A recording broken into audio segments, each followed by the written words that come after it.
What's up mga idol?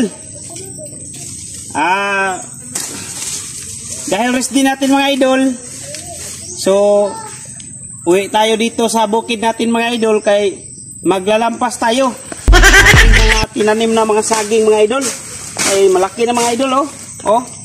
So matagal man tayo makauwi dito sa bukid mga idol.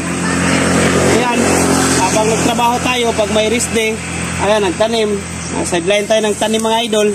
So ngayon, malaki na yung tinanim natin mga idol. Kailangan malalampasan yung malinisan yung mga punuan mga idol.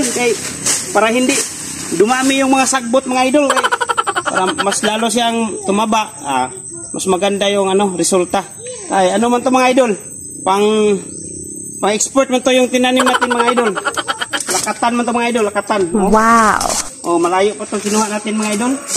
Yung pa to sa abroad pa itong kinuha mga idol.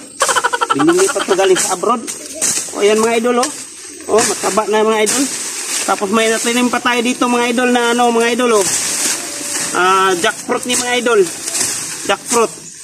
Galing din to sa mga idol.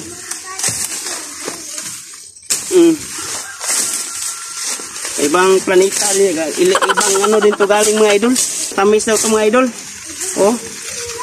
Sa ilalim daw to mangunod mga idol. Mamunga.